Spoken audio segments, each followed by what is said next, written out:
강원도 속초에서 20대 남성이 술자리에서 중학교 동창을 폭행해 숨지게 한 혐의를 받고 있습니다. 피해자의 친구들은 학창 시절부터 피해자가 가해자에게 괴롭힘과 폭행을 당해왔다고 주장했습니다. 강력한 처벌을 요구하는 국민청원까지 등장한 대학생 폭행 치사 사건을 파헤쳐봅니다. 자, 오늘 사건은 공 기자가 준비했죠. 어떤 내용이죠?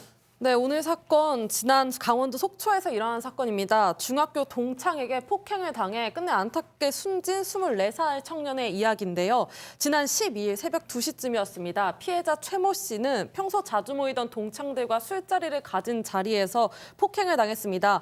골프채, 손, 발로 폭행을 당하는 등 무차별적으로 폭행을 당했고 18시간 만에 병원으로 옮겨졌지만 끝내 숨지게 됐습니다.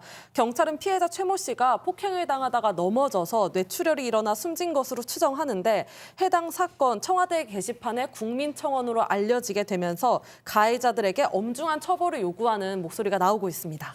제가 이 뉴스를 좀 이제 시간이 지나면 계속 소개를 해드리겠지만 그 내용을 봤더니 정말 참혹하기가 이를 데가 없습니다. 얼마나 그냥 잔혹하게 때렸는지 말이죠.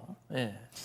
네, 이 폭행 어느 정도로 이루어졌는지 말씀드리면 폭행 그냥 1차 가해에서 멈춘 게 아니라 2차 가해까지 이어졌습니다. 먼저 주먹, 발, 골프채나 슬리퍼 등을 이용해서 친구 굉장히 무차별적으로 폭행했는데요.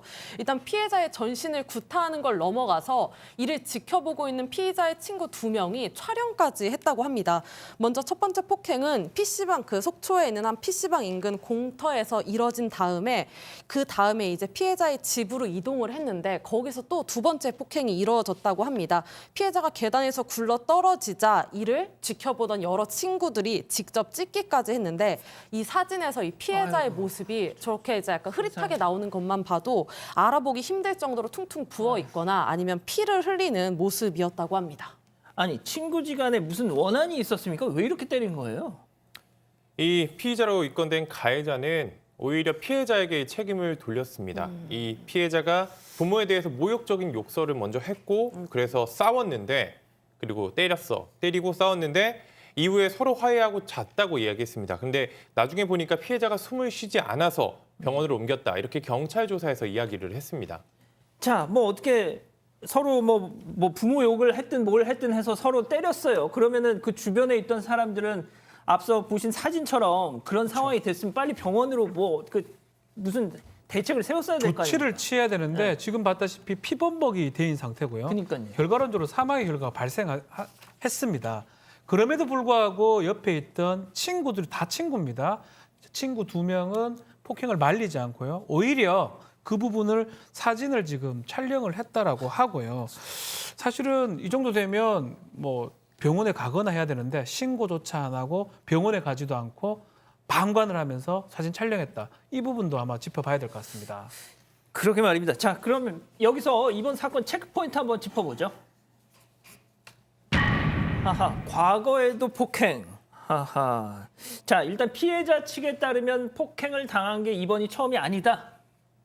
그렇게 이야기를 하고 있습니다. 사실 폭행의 정도를 보면 제가 봐도 그냥 첫 번째 폭행은 분명히 아닌 듯하게 보이고요. 가해자의 친구의 말에 따르면 평소에도 가해자와 친구가 술자리를 갖게 되면 그 피해자의 얼굴과 몸에 여러 가지 어떤 상처가 있었다. 또한 휴대폰을 1, 2년 사이에 4개, 5개 정도 잃어버렸다는 기억이 있다. 오늘 청원글에 올라오면 평소에도 가해자들이 지금 방금 봤다시피 참 단어도 저는 무시무시한다는데요. 놀림, 그다음에 몰카, 핸드폰 절도 이런 것 때문에 굉장히 큰 스트레스를 많이 받아왔다라고 이야기를 했습니다.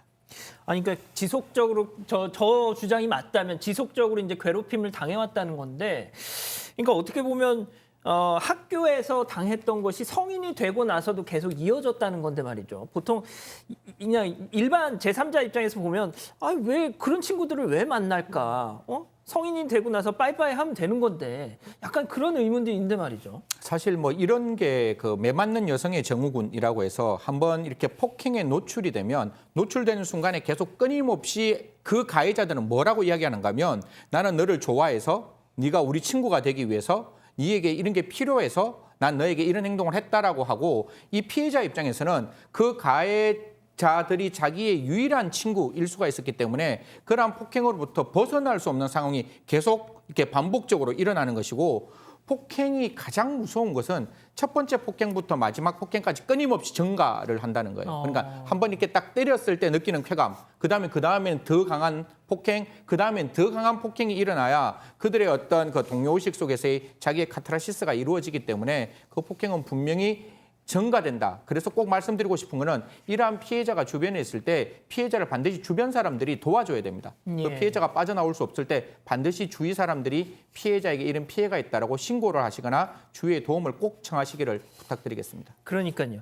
자, 변호사님, 근데 이렇게 가해자한테 적용된 혐의, 그러니까 뭐 상해치사, 특수폭행 뭐 그렇죠. 이 정도면 적절한 겁니까? 지금 유튜브에 우리 가족 여러분들께서는 이거는 살인죄로 좀 그렇죠. 처벌해야 된다 이렇게 얘기를 하시는데 지금 경찰은 지금 2차례 정도 폭행 상해가 있었는데 한 번은 위험한 물건으로 때렸기 때문에 특수 폭행이 되고요. 또 한 번은 상해인데 결과적으로 사망의 결과가 발생했으니까 상해치사가 돼서 이 주된 범죄자는 지금 구속한 그런 상황입니다. 다만 이제 옆에 있는 친구들은 특수폭행 방조인데 이 전체적으로 봤을 때는 처음부터 끝까지 살인의 고의가 있는 게 아니냐.